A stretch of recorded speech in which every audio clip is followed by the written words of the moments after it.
This is ARC PDX. Hello, everybody. Welcome to ARC PDX. I'm Wesley Ogle. You can see that we are not in the studio this morning because ARC PDX is on the road this morning in Gresham. We are outside the Kyoto Center in Main City Park. It's absolutely beautiful here. I've been to Gresham so many times. I had no idea that the Japanese garden was even here. But ARC stands for Authentic, Relevant Community. We've been going on the road to your communities to dig into the stories that are authentic and relevant to you. Gresham is growing in so many ways. Just this week, the City Council unanimously approved the Downtown Urban Renewal Plan, which commits about $381 million in public investments over the next 3 decades.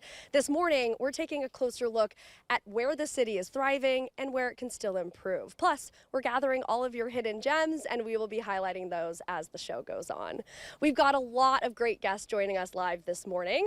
That includes the mayor, a city councilor, the director of libraries for Multnomah County, the Gresham Historical Society, the Gresham Farmers Market, the Multnomah County Commissioner for District 4, which covers Gresham, the superintendent of the Gresham-Barlow School District, the police chief, the city's economic development director, and more.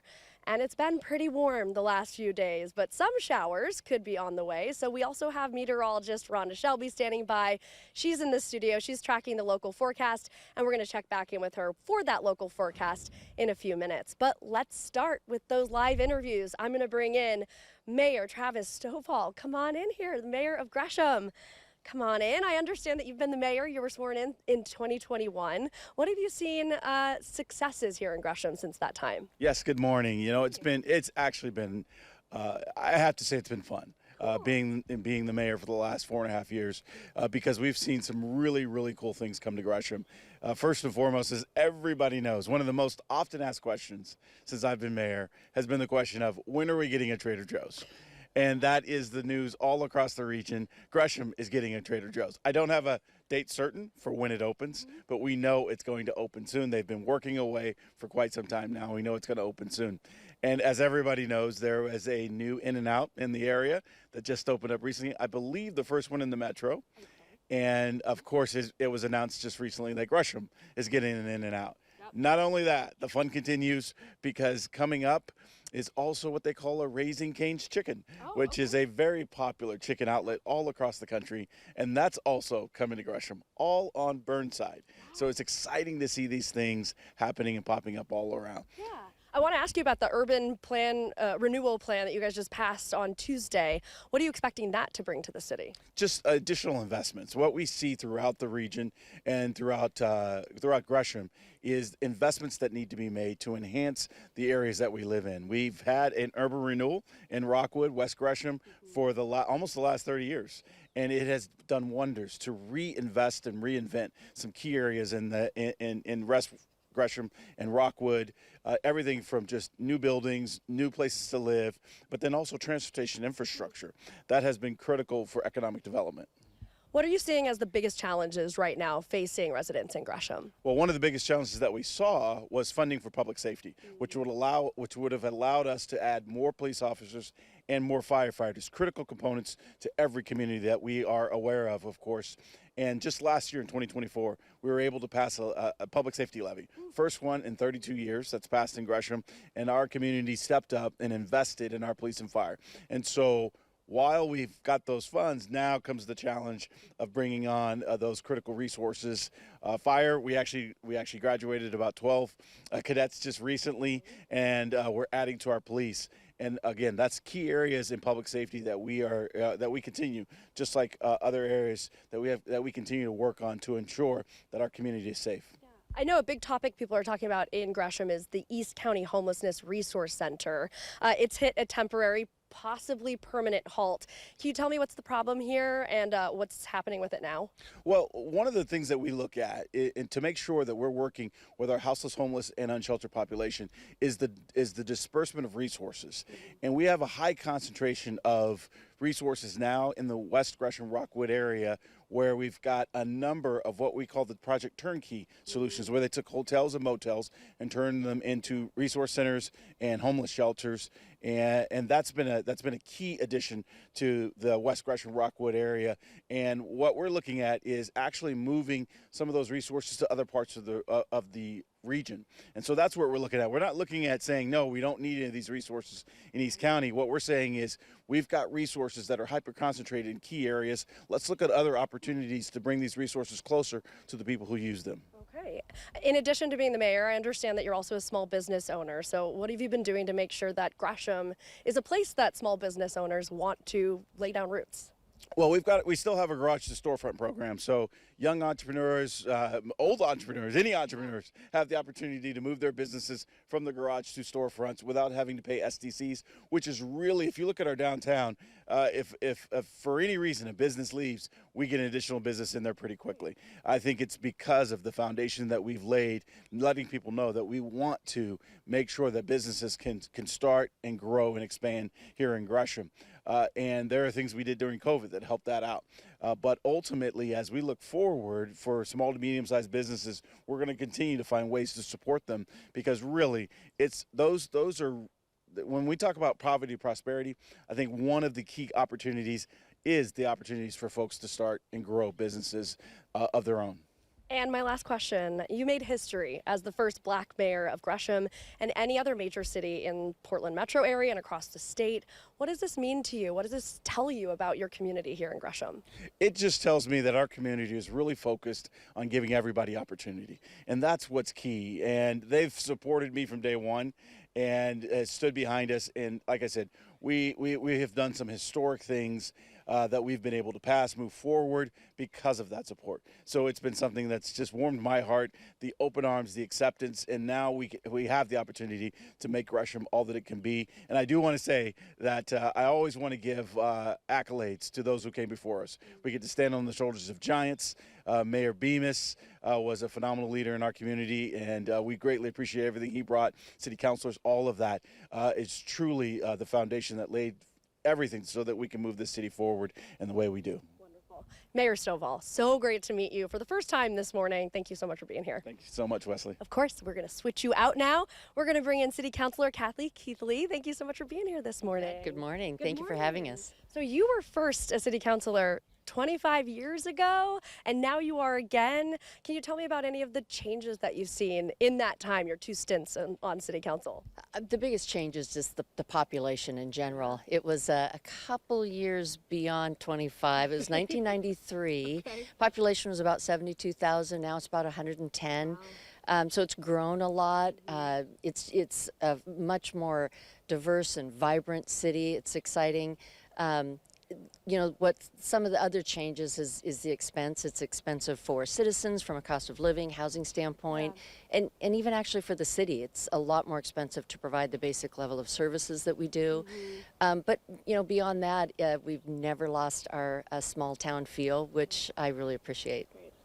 And you know, homelessness, affordable housing, a massive issue for so many towns, including Gresham. What are you guys doing to support that affordable housing and your homelessness community? Well, as the mayor just referenced, we have 7 homeless shelters in the city of Gresham. But what we also have is our own homeless services team. Yeah. They're out in the city 24 hours a day, 7 days a week. They're committed to providing services to that community. And what's best is that what's important to them and the city is that they build relationships with them. We treat them as individuals, we see them, and they know our community. They know who's there, what they need. So we're really proud of that, in addition to the shelters that we have to support them.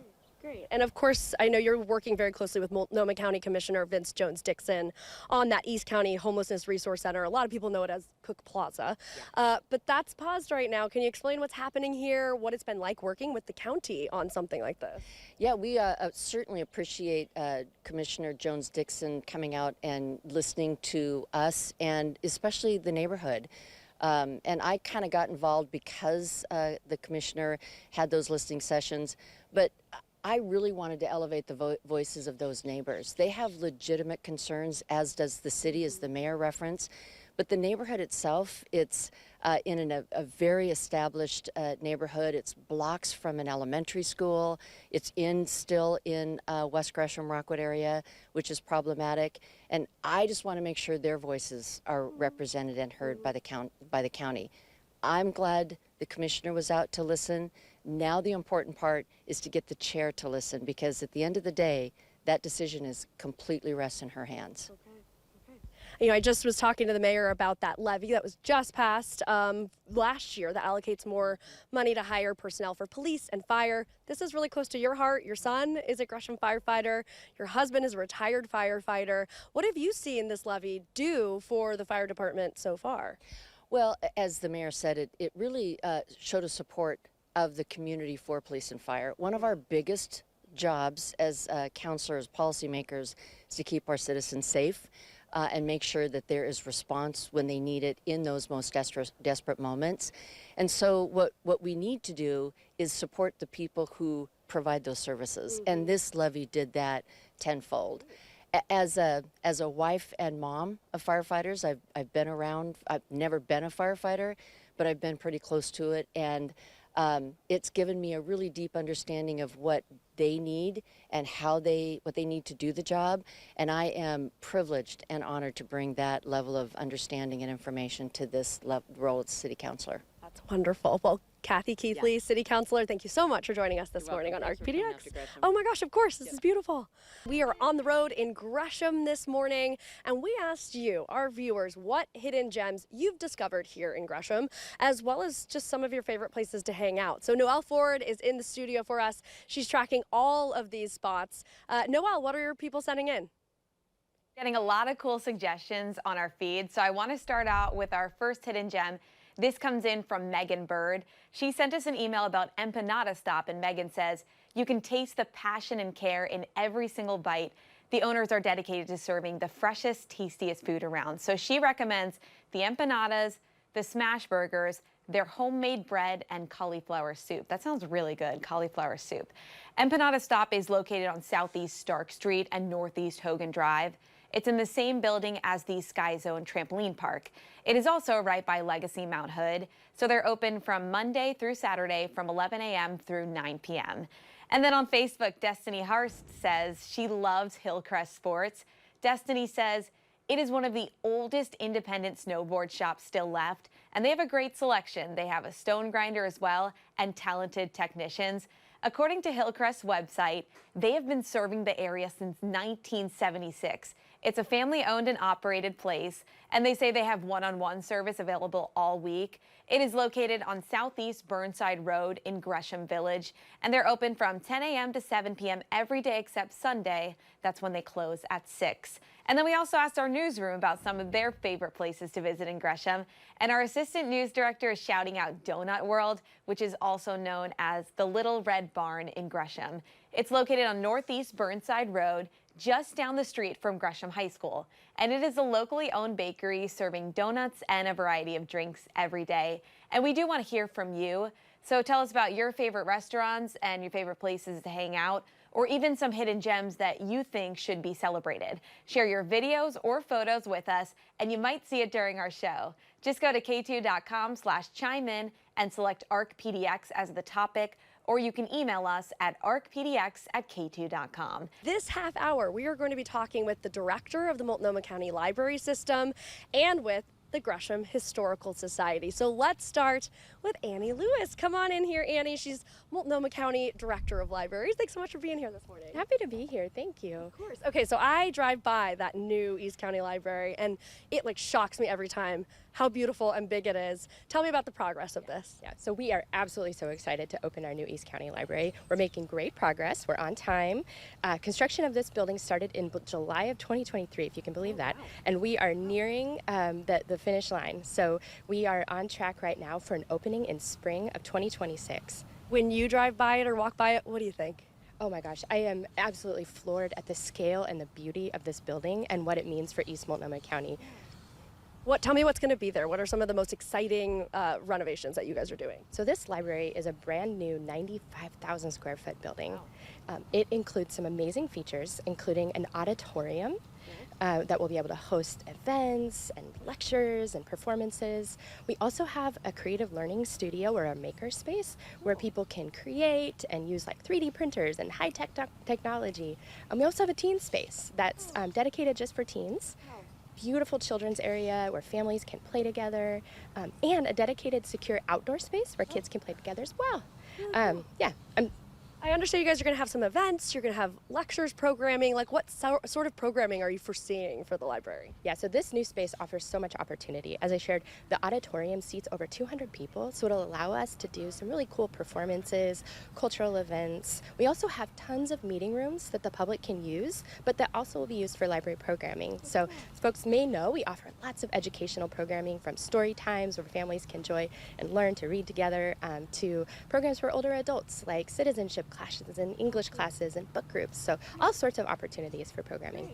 I understand that you guys got a lot of community input on, what you were going to put in this new library. How did that all go? Yeah, so community engagement has been at the heart of our overall bond program, and that is true for East County Library. So really want to thank our partners at El Programa Hispano, as well as the Black Economic Collective. They worked really hard to engage community members to gather input to help inform the design of our building. Why was it so critical to renovate this library, to have this brand new big library here in Gresham? Well, so one of the major goals of the bond program was to expand library space in East Multnomah County. Folks may know that 40% of the population in Multnomah County lives east of I-205, but we didn't have enough libraries out here. So this is really a big deal for the city of Gresham, but also all of East Multnomah County, to bring this new, beautiful building here. Yeah, how do you see this really impacting the community here in Gresham, and obviously well beyond Gresham? Yeah, so this building is absolutely going to be a place that helped to spur economic growth and development, as well as opportunities for people to have a positive experience, to join together in community, to be able to learn, and of course to be able to access books and read. We will definitely have books. There are going to be books at the library. Yes. I thought this was cool, and I was looking at the website. You guys have a really nice live stream where you can keep tabs on the construction, like going on live. Yeah, it's been really important that we keep the community informed of the overall bond program and progress. So if folks are interested, we have a live construction cam where they can actually view construction progress. It's really cool. It's on our website at multcolib.org. And, we talked a little bit about what this will do for the community here, but really just going back to the basics, why are libraries such a critical part of a community? Well, libraries are a place where everyone is welcome. You don't have to pay a membership fee. Anybody can come into this space and to learn, to meet your life goals. It's a great place for children to be able to develop a love of reading, which is so critical to their growth to become adults in this world. So libraries really are just like one of the last really truly community spaces in our community. Yeah. I know you guys have a lot of projects going on right now, not just the new East County Library. Tell me what's coming up in the future. What are you guys working on? Yeah, so we're busy. Oh my goodness. Actually today, Woodstock Library is opening after its refresh. Rockwood Library here out in East Multnomah County is opening up later this fall. We also have a brand new Northwest Library coming up in this winter, followed by Belmont and St. John's. So it's just all openings from here on out. Annie Lewis with Multnomah County Libraries. Thank you so much for being here. I'm so happy we were able to talk to you about that library. Yeah, thanks for having me. Of course. Okay, we're going to switch you out now, so go take a breath. And we are going to bring in our people from the Gresham Historical Society. So come on in here. We've got Sue Piazza. She is the president of the Gresham Historical Society. She's also a city councilor. And we've got Silvie Andrews. She's the executive director of Gresham Historical Society. Take a couple steps closer to me, you guys. Okay, thank you. Awesome. Okay, Sue, I'm going to start with you. Tell me about the Gresham Historical Society and what you guys do for the community. Well, the Gresham Historical Society has been around almost 50 years. Next year will be 50 years. Wow. And our responsibility is to preserve the history so the people of today and tomorrow can understand where we've been and the culture that we've had here in Gresham. Yeah. What kind of collections and exhibits do you guys have going on? Currently we have the 60s and 70s fashion, which is fun, and mapping of Gresham. So we have really old maps spread out throughout the gallery showing you different areas and times of Gresham's history and maps. That is very cool. And I've been told, Silvie, that you are the right person to ask about history questions, the history of Gresham. Are you able to give us like a brief history of Gresham right now? Yeah, sure. So Gresham really began as a crossroads town, and over the years, logging and agriculture were the main industries. So if you think about Hood River cherries or Mary Hill peaches, Gresham strawberries and Gresham raspberries were really mentioned in the same sentence. But in the 60s, starting in the 60s and 70s, there was really rapid growth and expansion, and the population really ballooned. So now Gresham is actually the 4th largest city in Oregon. Pretty amazing. Why is it so important for you to learn about and preserve and share the history of this area? It's really important to the community identity. So many people here are newcomers, and it's very helpful to them to know where we came from. What about you, Sue? I totally agree. Having that history for people, an understanding of who was here before and why things are the way they are, I think it's really important even for the kids today to be able to see that and have a love for the town that you're now living in or that you grew up in. Yeah, very good point. I did see on the website that there's something called the Voices of Gresham podcast. Is this a thing that is happening right now? Yes, it is. Cool. We have one season out, and the second season is in progress, and it's based on oral history interviews with Gresham residents. That is very cool. How did that all come about? We got a grant from the Oregon Heritage, and now we're looking for more sponsorships and grants to continue it. So tell me about some of the topics, or like what did you guys do in your first season? Who'd you talk to? What did you learn? Well, in the first season, we took a really close look at the Japanese-American experience in Gresham. So we're in the Japanese garden right now, and that's all part of it. Wow, what do you have coming up? Can you give us a little tease of any of the guests that you have slated to come on? Yeah, we're looking at coming to Gresham is our theme of the second season. So we're starting with the Oregon Trail and continuing on through the present day. Oh, I cannot wait to listen to this. And where can people find this podcast? It is on our website at greshamhistorical.org. Very cool. I love that you guys are doing that. You're like getting the kids involved a little bit, I guess. We're moving into the 21st century with history. Okay, this was very cool because I drive by this building a lot. It houses Spinella's, the restaurant. It's the Zion Church, right? And there was some grant that allowed you guys to renovate it. What about this? Yes, this building was built in 1931 as the Zion Church, and we were able to buy it in 2017, and we've been working on rehabilitating it through the years, and now we got this amazing grant from the Oregon Main Street grant to repair some of the brickwork and the roof and a lot of other work that needs to be done. Why do you think that's such an important project for the community?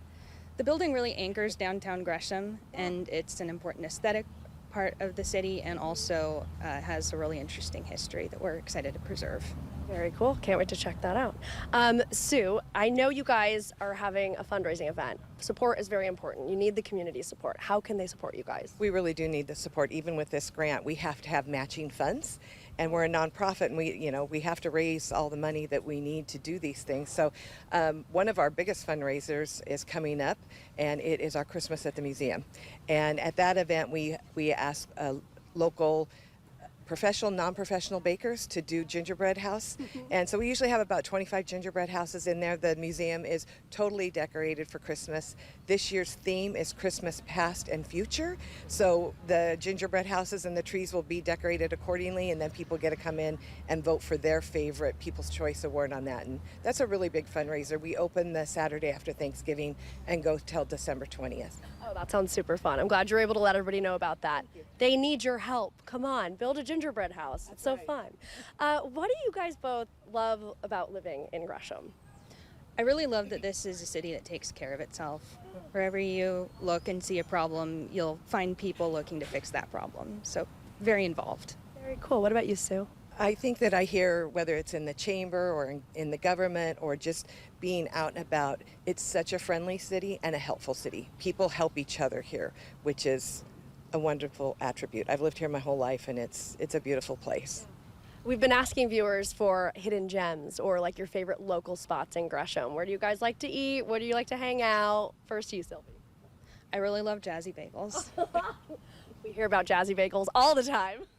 Oh yeah, it's a great place. What's your order? The Jazzy Club sandwich. I'll get that after the show. Okay, what about you, Sue? I think one of my favorite spots now is Walk In, which is kind of new. It took over a historic restaurant that retired a year and a half ago, and I don't think people have really discovered how great that food is, and we love the Mongolian beef or the vegetable chicken. It's kind of either one. And where is Walk In? It's right on the corner of 3rd and Main, so it's just a block away from the Historical Museum. Oh, that's easy for lunch for you. I see why you like it. Silvie and Sue, thank you both so much for being here this morning representing the Gresham Historical Society. Really appreciate it. And right now I'm joined by Greg Charland. He's the manager of the Gresham Farmers Market. We heard so many people recommend the Gresham Farmers Market. I know it is a massive deal, so thank you so much for being here this morning. We appreciate you coming out to interview us. Of course. Okay, so I understand that the market's been around for about 39 years. Our 39th season at the market. What do you contribute to the longevity and the success of this market? Great people in the area. the market couldn't exist without the community there. We're fortunate that we are surrounded by farms, so we have lots of farms, and we have since expanded, and now we have a lot of crafts and different things also in the market. So we have something for everyone, which makes it to where people want to come out and they spend the whole day with us. Very cool. Tell me how this all got started 39 years ago. Well, Walt Pilot was the founder of the market originally, and he actually is still in the market. He's a blueberry vendor, and he wanted a way to sell his blueberries, and he's still in the market and still sells his blueberries every week once they are in season. Very cool. So tell me about, I know you kind of said about the variety, but give me a better idea of really what is there, what kinds of vendors, what kinds of entertainment you guys have. Well, for vendors, we have everything from the farms, the produce, we have meats, we have cheeses, we have breads, pastries, all kinds of treats. We have crafts, anywhere from woodworking crafts, crochets, soap, candles, all kinds of different things. There's something for everybody at the market. How big is it and popular is it? Like how many visitors and vendors do you usually have? Well, we max out at 175 spaces, and that makes us one of the largest in the Portland metro area. Typically, we'll have about 140 vendors each week. And customers, early season, we were getting right around 7,000 people coming through, and now it's probably more like 3,000. So later in the season, it has a tendency to drop off, especially now that people are going back to school. Yeah, of course. You take SNAP and double up food bucks. Tell me about that program and how necessary it is for this community. Well, the SNAP is EBT, SNAP, same thing. But the nice thing is that double up food bucks program put on by the Farmers Market Fund is everybody that spends $20 in SNAP at the market, we can double their money and turn it into $40 for them to spend on the produce and food at the market. Wow. So it is extremely beneficial to everyone involved because it not only benefits the customers that are needing quality food, but it also benefits the farms that are there, and the farms are struggling because everything is tougher these days. So it's a win for everybody. Yeah. And even beyond that program, how have you seen over the years the farmers market really impact this community and the vendors and the artisans and the farmers? Well, as an example, we've had vendors that start off at the market, selling at the market, and have gone into brick and mortar buildings. Autumn Coffee Roasting is one of those, and they actually now have 2 locations. One of them is actually at the location at the farmers market. So it benefits these small businesses. It gives them a chance to start and grow their business, where many of them may not know how to do that otherwise, but it gives them a chance to get out with the public, see what sells, see what doesn't sell, and then grow from there. I love that. Autumn Coffee is actually in my neighborhood. So very cool for them. And to learn that they started here at the Gresham Farmers Market, that's awesome. I imagine that you talk to these vendors a lot. What are they telling you about any challenges that they're facing right now in doing business? Biggest challenge, it seems, is finding reliable people to come to work for them. I keep hearing that. Everywhere they just can't get people that are willing to work. It's not an easy job to come in and set up at the market and then spend your day talking to people all day long, because at the end of the day you are exhausted. Even though you haven't done anything physical, you are exhausted. So that is a tough thing. Then also for people that are doing crafts and things like that, the cost of the materials and stuff has gone up so much that it's difficult for them to make money because they take a lot of time, and people don't realize how much time it takes to make something, and they're not willing to pay, so they're making, a couple dollars an hour at the most type thing in most cases. So it's got to be more a love of what you do and a passion for your product because you're not going to make a lot of money doing it. So what can we tell the community right now, to help you guys out to keep this farmers market going for another 39 years? Well, we just need the community to keep come out and support us. Keep visiting our vendors, buying their products. We're always looking for sponsors for the market because we are a nonprofit, so we are solely supported by what we have coming into the market. It's always nice to get sponsors. This is the first year that we've actually had some additional one-day sponsor, 2-day sponsor type things. Great. So that's a nice thing to see. And you mentioned entertainment. I wanted to mention one thing. Yeah. We typically will have a band every week. Great. But mid-August, we had Portland Opera actually came in and sang for us at the market, which it gives the community a different experience than they normally can see, because many people don't get a chance to go and hear opera in person. So that gave them the opportunity to do that, which I think is a great thing. Yeah, I love that. That would have been really cool to see. Greg Charland with the Farmers Market. Thank you so much for being here this morning. Really important to talk to you. Thank you. I appreciate it. Yes, have a great day. And we asked you, our viewers, about some of the best places that you want to see. Welcome back into ARC PDX. I'm Noelle Ford in the studio. We want to tell you about some of the hidden gems that you've all discovered in the city, as well as some of your favorite places to hang out. We're getting a lot of really cool suggestions on our feed. So the first one, Marla Rose Ireland on Facebook is recommending the Local Cow for lunch. It's located on North Main Avenue, about a 5-minute walk away from Main City Park. That's actually where we're live this morning. You just saw that live shot. And according to their Facebook page, the restaurant turned 13 years old back in April. They have monthly burger specials also posted on their social media pages. So for September, their special is called What We Do in the Shallots. This is so funny. It's actually a reference to the hit TV series What We Do in the Shadows. It features a lemon garlic aioli, sharp white cheddar, caramelized shallots, and crispy bacon on a brioche bun. And then a Reddit user recommends Legacy Coffee, which is also located near Main City Park. They say that it's a true third space that's beyond welcoming. The user also says the cafe took a big risk by moving into a new space, and they're doing really well since. According to their website, Legacy uses beans from Intent Coffee Roasters in Portland, as well as a rotating selection from roasters all around the world. They also have an extensive board game collection if you're into that. Right now, I want to bring in Dr. Tracey Klinger. She is the superintendent of the Gresham-Barlow School District. Come on in here, Tracey.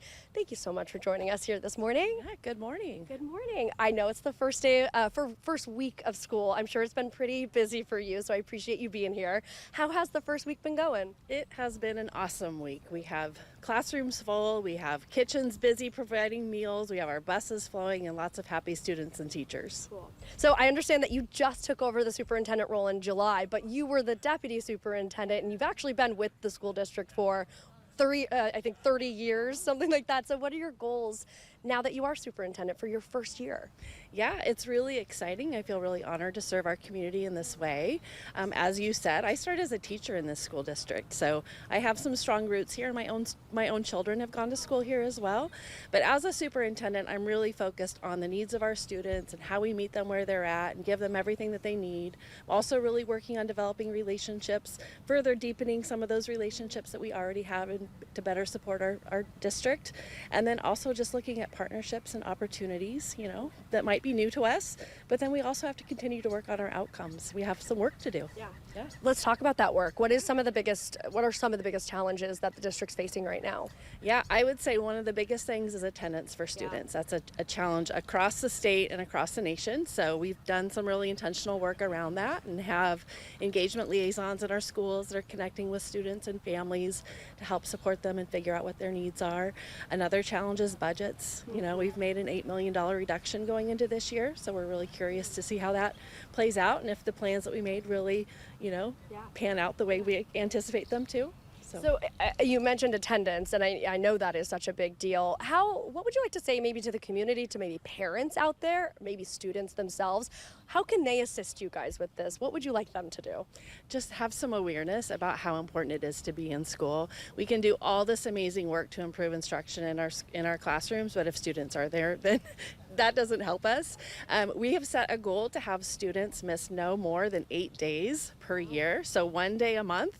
And if people kind of have that in mind, then I think that will help. And then it's also little things like scheduling appointments at the beginning or the end of a day and making sure you come for the other part of the day. Things like that can really make a difference just in making sure that we're building that, kind of culture around strong attendance. Great. So last spring, Gresham High School teachers and staff held a vote of no confidence in the principal and the district administration because of escalating student safety concerns. And then in the fall, we had a student bring a loaded handgun into Gresham High School.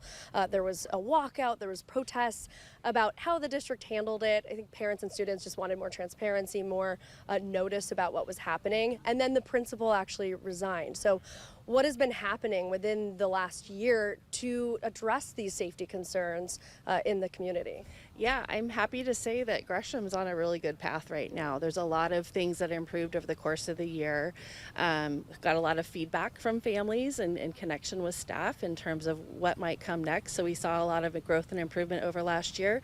We're starting with some new leadership in place this fall that actually has some strong connections to Gresham High School itself. And so that's been really exciting. And as a district, we're always really paying attention to safety and always an area for us to improve. We have a strong relationship with the city of Gresham and the Gresham Police Department, so they provide a lot of support to us as well.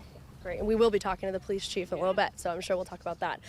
Tell us how you guys are putting the statewide cell phone ban into play. So, what are you hearing? How's that going? Yeah, actually, we just went for it. So we had, many of our schools had some things already in place, so we really built on practices that were already working for us. But our high schools weren't necessarily in that same place, and I visited high schools yesterday, and we're in a good place. I'm hearing about 90%, we're following through. I feel like that's pretty good. It feels pretty good. I've heard that there's kids playing with Rubik's Cubes at lunches and that the cafeteria is loud. So I think that means that kids are finding other ways to interact. So far, so good. And there will probably be some bumps at some point that we'll figure out as we go. I love that. I love to know that there's chatter in the lunchroom. Yeah. The district's graduation rate is 76% right now. That is below the state average. What are you guys doing to try to bring that number up? We're doing a lot of intentional work around supporting students that are multilingual, so might have a second language, and really looking at strategies that really support their linguistic skills and really utilize them as a strength. We're also really focusing on students that may experience disabilities, and so how are we supporting students with different types of challenges with their learning, because those are groups that we aren't serving as well as other groups. And so that's really our focus. And the good news is those strategies are good for everybody. So, yeah. Dr. Tracey Klinger, Superintendent of Gresham-Barlow School District, thank you so much for joining us this morning. You. Yeah, appreciate you coming out here. Yeah. Thanks. Good luck with the rest of the first week of school. Thank you. Okay, we are going to switch you out. We're going to bring in, Multnomah County Commissioner Vince Jones-Dixon. Thanks for joining us. Thank you for having me, Wesley. Good morning. Good morning. Welcome to East County. Exactly. Okay, I think this is so cool because you are a commissioner now, but you were previously a Gresham City Councilor. So how are you able to maybe be better at serving your community in this new role? Yeah, I always like to start with what drew me to public service in the first place, and it was a conversation I had with my brother back in 2013. We were driving through Rockwood, and as we were driving through, my brother began to describe the needs within the community, and he said one of the main things that's missing is connecting kids and youth to resources and to improve their outcomes. And 3 months after that conversation, he got shot and killed in that same community. And going through that process, it just reaffirmed my commitment to figure out how do we get resources to the most needed in our community. Yeah, so you've obviously been affected by this. You've been very vocal about public safety. It's a big priority for yours. What have you done as a commissioner to make this community a safer place? Yeah, we've done just intentional gatherings and listening to folks or leaders within our public safety systems, so our police chief, our police union leaders, and then also through our fire department. One of the biggest things that I'm proud of is just creating our youth services program. So within the first 2 months of me getting appointed to my seat on City Council back in 2020, we developed a program called MOPI, and it was focused on youth violence prevention work. And within a year, we saw a 60% decrease in the violent crimes that were happening in East Multnomah County. And then we went about 480 days without a murder. And then about a year or two into the program, I encouraged our staff to look deeper as far as we shouldn't be charging or gauging our success of the program based off of the loss of life, but also how are kids doing in school, what are their health outcomes and things like that. And that's one of the things that we're carrying over to the county. Great. Obviously, affordable housing, homelessness, a big issue for every community right now. So I want to talk. The top issue in Multnomah County, yes, right now. Yes. So we need to talk about the East County Homelessness Resource Center, also Cook Plaza. Yes. So back in June, this was you ordered Jessica Vega-Peterson, actually, sorry. Yes. The chair ordered a 90-day pause here. What is going on here? Is this ever going to happen? Yeah. So there's a really good question, and I appreciate you asking the question. So one of the differences between District 4, Gresham specifically, and the rest of the county is I believe over the last 7 or 10 years, we have been relentlessly engaging with our neighbors that are unhoused. That's one of the reasons why you don't see tents everywhere, and we try to be intentional as far as connecting folks to resources. And within the first 2 months of my term, I was hearing directly from community members around the concerns around concentrating services in one general area, and how can we be intentional about equitably distributing those resources within the district. So my office reached out to the chair and asked her, we heard that we were planning on putting a resource center in Rockwood specifically, and we already had like 4 different shelters in Rockwood within a 1-mile radius, and asked if we could go through an intentional process as far as getting feedback on just citing a resource center and then the type of services that should be offered, because that hasn't happened in the district. So to your point, she ordered a pause, gave us 90 days to collect feedback from community, which was led by my office, Ashley Graff, Cami Norrish, and our intern, Owen. They did an amazing job. We engaged with over 44 community leaders, elected leaders throughout the district, got a whole bunch of great information, and we're going to be presenting that to the board in 2 weeks. And we encourage everybody to listen to that report out, and then the chair will be making a decision as far as the next steps. So it sounds like That was a mouthful. Yeah, it was. But it sounds like construction was paused so that you guys would be able to get some community feedback. Yes. But why didn't you get that community feedback before even approving this plan? I can't answer that because I wasn't on the commission. I wasn't on the board. I was on city council at the time. And we can't go back and look at the past moving forward. That's just how, through my office, that's how we're going to lead as far as solving these big issues and challenges. We're going to intentionally convene, gather feedback, report it back to our board, and then you let that guide us as far as the services that we'll be providing in the district moving forward. Okay. That's a really good question. That's a question that we asked too. Okay, Yeah. good. Well, I'm glad you're asking that Yeah. question. So what does the future of this Cook Plaza look like to you? Yeah, that's to be determined. We'll know after the 16th, so we're going to present our findings on the 16th, and then we'll work with the board and the chair as far as the next steps. We have some things in mind, but we don't want to get in front of the board and the rest of the commissioners. Yeah. How has it been working with the city on such a big project like this? The city of Gresham, Yeah, amazing. We're partners. We have a spirit of collaboration out here in District 4 and throughout the 3 cities.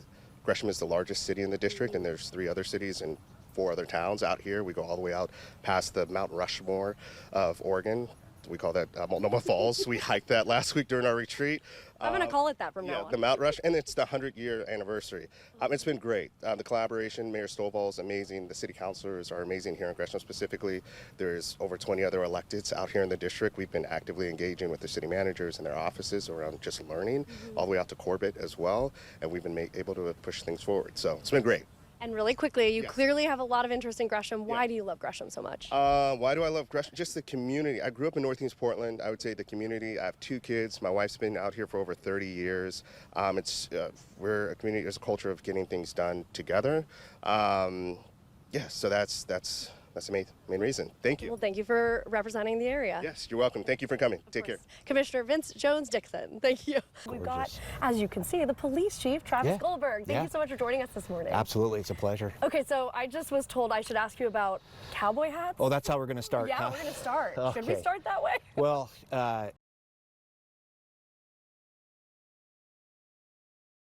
maybe even Arizona, that cowboy hats are authorized for on-duty wear. Oh, yeah. I think about maybe less than 2 years ago, Clark County put out a thing where they allowed their deputies to wear a cowboy hat on duty. Of course, it becomes kind of a trend, as you will. Yeah. I've recently seen Dallas Police Department has authorized theirs. I've been asked a lot by our staff. Funny. And what I said is we could do a pilot project and get feedback from our community. So we do have some officers that are out there wearing them. You may see them on a traffic stop or some other engagement with the community. So we'll see. We'll see where it goes. Just say howdy. They'll say howdy. Absolutely. Say howdy. So far, we've gotten nothing but positive feedback. Awesome. Yeah, it's been great. Cool. Now you know. Okay, I want to talk about this levy because voters finally passed this levy to fund the hiring and retainment of fire and police personnel. What impacts have you seen from that levy so far? Well, I think the biggest thing I want to start with is really thanking our community for that support. Again, that was a historic moment in the city of Gresham, where the first time in 32 years the levy passed. And so thank you to them. What we've seen is initially it did retain officers, and for us it was a significant number. It was 26. Officers, or we will be throughout a 5-year process of the levy. We'll see positions. So what we're seeing is an ability to continue our staffing when we know we've been challenged. By the way, we're not the only one. Throughout the nation, as we've heard, we're police departments, fire departments are very important. First responders, whether it's medical field, are struggling with staffing. So it's bridged that gap. It's allowed us to continue to do the good work we need to do. A couple of highlights. We started a community safety specialist program. That is an reports, as well as other functions throughout the department, and really support our overall staff and our police officers that do the great work they do every day, and it's been very successful. We've even had them find stolen vehicles and then report them to our police officers. So, between the positive stuff we've done there, we've opened up or reopened our West office, we call it, which is in Rockwood, and allowed for more access in the community to be able to come and report a crime or work on their evidence, cover their towed car, so it's what we've seen. Turn around to just reinforce the work that we've been doing. It's no secret that for a long time there's been a reputation of Gresham of maybe being unsafe, but the public dashboard shows that overall crime has dropped 34% within just the last year. What do you contribute to that drop? Well, first of all and foremost, it's the men and women of the police department that go out every day to keep the community safe. That's what I contribute to. Yes, the safety levies had an impact, but more importantly, do that difficult, challenging work to serve their community.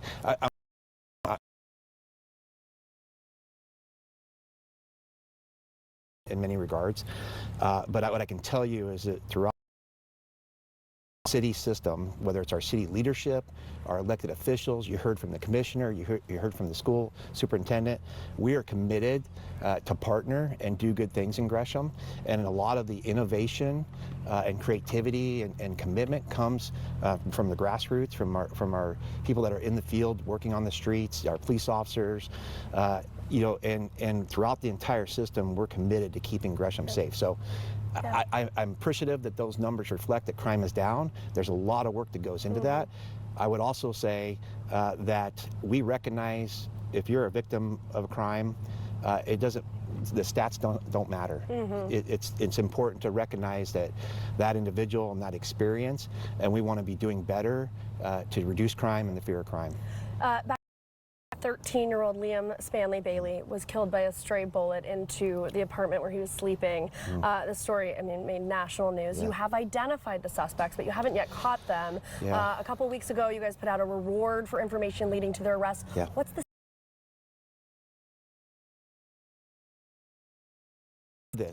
when we see people who have committed a crime and they leave the area, it gets more and more challenging to find them, and it can take a while to resolve the case. I think more importantly here is, again, going back to that whole commitment and partnerships that we have, whether it's the district attorney's office, it's the U.S. Marshals. We've made a commitment, and then we announced the reward. And I would remind people there's a reward for each of those individuals and a total amount, and would encourage people that if they have information to go to our website. You can find it at gresham-oregon.gov, and report what information they have. Again, case, we have people working on it 24/7. We partner with even at the federal level with our U.S. Marshals and find fugitives. So I feel like we're doing all we can do, understanding that the family needs closure. I attended Liam's funeral, and it was a difficult moment in my career, and we are committed to resolving this with the family. In July, a Gresham police officer who had been with the department for a decade was indicted on 56 counts related to alleged child sex crimes. What can you say to your community to maybe bring some peace, make them feel safe? Have you changed any way that you're hiring and who you're hiring? Situation. It's a sensitive situation. I completely understand why the community would be concerned as to a public servant who has sworn an oath to protect and serve would be indicted or charged with such crimes would cause. And what I really most proud of is our agency acted and responded quickly and swiftly, doing the processes that we normally do in handling that case.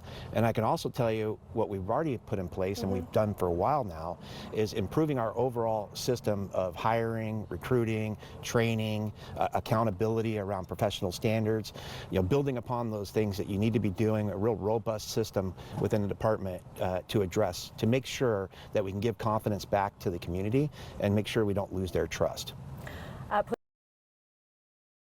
This morning. Thank you for letting me ask you all those questions. Yeah, perfect. Because I know the community wants to know. I enjoyed it. Thank you for allowing me to sit. This is of course, I know. Is it better than standing? He's lucky this morning. Let's bring in Justin Douglas. He is the Economic Development Director for the City of Gresham. Come on in here. I hope you're used to the rain. Well, we live in the Northwest. We do. We do. Come in a little bit closer to me. Okay, so City Council just on Tuesday, I think, right? Approved that urban renewal plan for civic and downtown areas. Tell me what this plan is expected to do and who is paying for this. To adopt this plan, and what it is, it's a plan that creates tax increment finance revenue. So this is a tool that many municipalities across the state use to invest in local projects that bring public goals. So in Gresham, the plan covers the historic downtown and civic neighborhoods. It's about a 900-acre plan, and it will create about $380 million in public resources available to the city to invest over the next approximately 30 years. So it's an incredibly exciting event and a sign that the council and city is ready to double down on some of the investments in downtown and the civic neighborhood. And to your question about how it's generated, the tool is generated from property tax revenue. So it basically, when the plan is adopted, the property taxes that are generated will be reinvested into that same neighborhood. It doesn't cause any impact to local taxes. It's a way of redirecting property tax revenue to this neighborhood. Okay, I think people will be pretty relieved to hear that. Let's talk about some big names coming to Gresham because there's a lot of chatter about this. What's with the Trader Joe's coming and possibly an In-N-Out? We're very excited about that. Yeah, I think Trader Joe's is obviously, and In-N-Out are brands and that are all across the country. We couldn't be more excited about it. I think one of the companies like this locate in the city is that where they could choose to invest in other communities is just we have a really business-friendly attitude and approach in Gresham.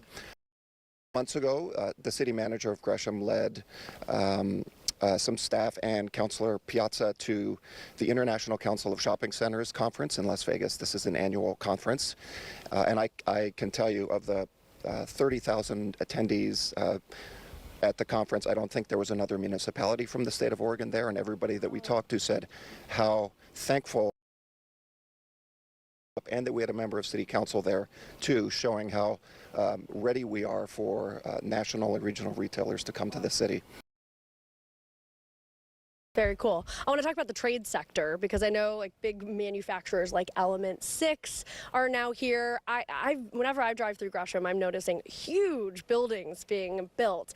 What are you guys doing to make Gresham a place that these big manufacturers want to put down roots? 260 or 270 manufacturing businesses within the city of Gresham, and they've chosen to locate here for a couple of reasons. One is the availability of industrial land, particularly along the Interstate 84 corridor. We also manage an enterprise zone program, which is an incentive program to incent businesses to locate and grow here. Gresham also has a commitment to a 66-day land use review process for industrial projects. This is actually more than half as long as the state's required to produce land use permits. And these are really important companies because they pay good jobs. The traded sector companies are trading goods and services outside the region, so they're City of Gresham. They pay good wages, and we think that it's really important to continue to make the city an attractive place for traded sector businesses. Businesses, the trade, the retail, the shopping, maybe the smaller endeavors, what are they facing? Well, I think for some of the industrial users, we don't have a lot of extra additional industrial land. There is an urban growth boundary, of course, and so we don't have some of the very large sites that some national employers are looking for. I think, obviously, interest rates and kind of the construction costs are a challenge, but those are the same that are facing other municipalities. And then reputational challenges from national investors who are looking at the Portland market and might not the Portland moniker. So I think we're still battling some national reputational challenges. Okay, and last question, what do you love about Gresham? The people. The people, yeah. It's an amazing place to work. The people who live here are so committed. There's just a deep sense of pride, and I couldn't be prouder to say that I work for the city. Jason, right? Justin, I'm so sorry. Justin Douglas, Economic Development Director with the City of Gresham. Thank you so much for being here. Okay, we're going to switch you out. We're going to bring in Shannon because Shannon Martin is the Solid Waste and Sustainability Manager for the City of Gresham. Thanks so much for being here this morning. Hopefully you're okay with the rain too. Yep, this is great. Perfect. We love it, right? Yep. All right, the city passed a climate action plan last year. It's a roadmap for local governments in the community to identify strategic actions and strategies to look at ways we can help reduce greenhouse gas emissions that go into our atmosphere, which causes climate change, and also looking at ways that we can help prepare our business community and our overall community to be more prepared for extreme climate events. And then also from an equity perspective, as we make, ensure that we protect those that are most vulnerable to climate change in the future. So even though this plan passed last year, the city actually signed the Climate Protection Agreement way back in 2009. So what all has been happening behind the scenes over these, years? Yeah, it was really exciting when the city signed the Mayor's Protection Agreement. It really demonstrated our commitment towards doing this work. So we're really focused on developing our internal sustainability operations plan and really getting our own house in order and developing with climate work. So that then transitioned to some major CIP projects or capital improvement projects that would not only help the environment but also help the city reduce operating costs. So we were an early adopter transitioning to LED lights in our street lights and our park lights. We were one of the first wastewater treatment plants in the country to become what we need from the grid, and really focus our efforts on internal sustainability around purchase for the ratepayers. Yeah, I wanted to ask you about that because we did get a viewer question about it. The city's latest utility rate increase went into effect at the beginning of the year as part of a 5-year schedule that started in 2022. To about $19.48 per bill. So one viewer said that those fees, particularly for sanitation and water, a very challenging situation to be in given the increase rate and build infrastructure and make sure it's ready and prepared for fires, smoke events, those types of things. Low-income bill assistance program. The city doesn't set rates for utility around energy. So just from a broader community perspective, we work with other local governments and climate staff to talk to the Public Utility Commission about, hey,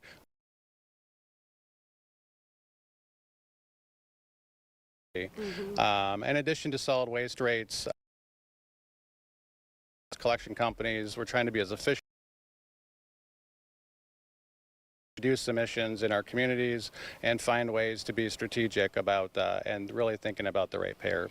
Yeah, and I'm pretty sure you briefly mentioned this, the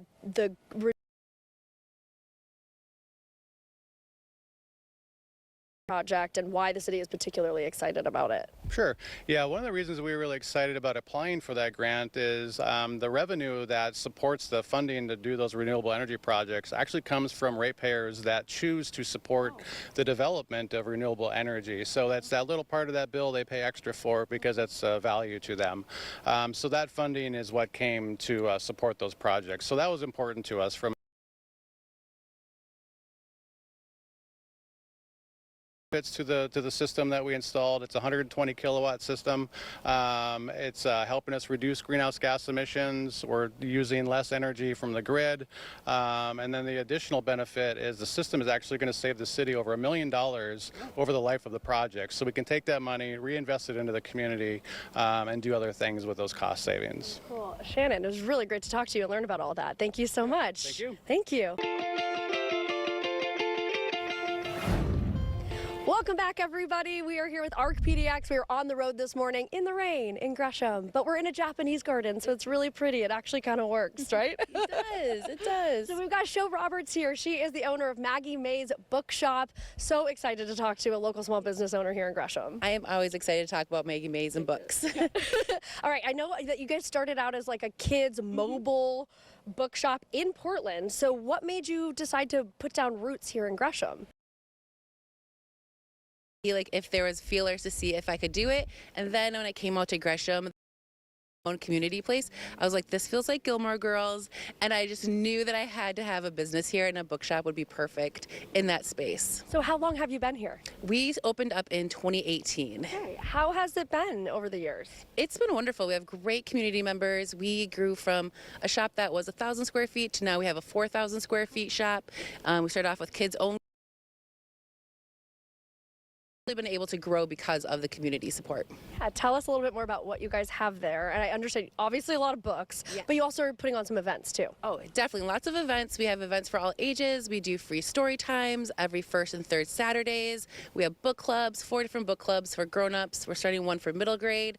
We do also like community events that are ticketed, like Literacy Ladies, which people can come and meet each other and do a book swap, book bingo, poetry nights, a lot of different things for a lot of different community members. Yeah, I understand that you really love like being an important part of this community. Yes. Why is it important for you to be a part of the community? It's important to be part of the community because we all support and help each other. There is no sense of like a town or community without that like give and take from like customers and businesses, because we're all like making this a place where we all want to be together.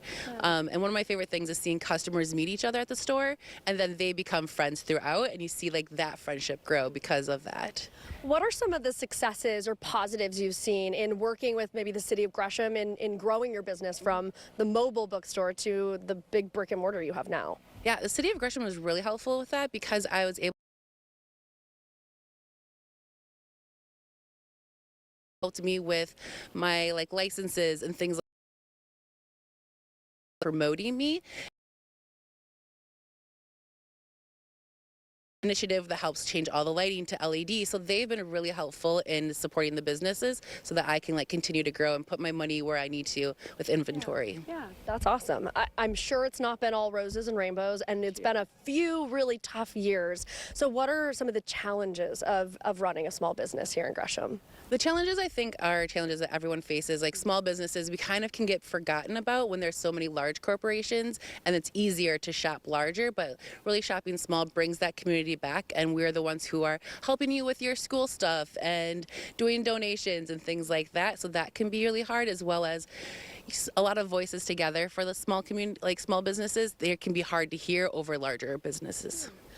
So your name is not Maggie May. It's not. Who is Maggie May? Maggie May is my English bulldog that we had because I love my dogs, and we love dogs in the shop. So that she was always going to be like part of like coming to the business and everything. So she's now like honored by having. So you allow dogs in the shop? Is that what you're saying? Yes. If your dog is well trained, please bring them into the shop. We would love to give them kisses and pets and all the things. You should do like a dog story time. That should be next. Yes, and we've done cat story times, and we've like partnered up with the Bulldog Pacific Northwest Rescue because it's Maggie May was a bulldog, so having a lot of bulldogs and books like was the perfect day. I love it. And last question for you: what do you love about living in Gresham? What I love about living in Gresham is I love the community members and become like this place is beautiful, and like the diversity. Like there's a lot of different people and a lot of different types of people that you can really build together. Yeah. Well, hey, thank you so much, Sho, for coming on this morning. Really appreciate you being here. Thank you so much. Yeah. And hopefully now everybody knows Maggie here in Gresham. Thank you, and good luck with everything. Thank you. And hey, thank you all for joining us. We are going to be back really quickly with some important information after the break. So we're going to toss you over to the break, and we'll be right back. Welcome back, everybody. We are wrapping up our time here in Gresham for ARC on the Road. We talked with a lot of people. We talked with local leaders like the mayor and the police chief about some of the biggest challenges in this community right now. We dove into the city's history with the Gresham Historical Society while also looking at the city's economic development. Up next, we are going on the road to Mount Angel. Please send us your suggestions. Do you want ARC on the Road also to come to your town? Let us know. Send us an email at arcpdx@katu.com. That address is on your screen right now. And also at that address, send us your suggestions for Mount Angel. We're going to be there at the start of Oktoberfest, which brings so many more people to that small town.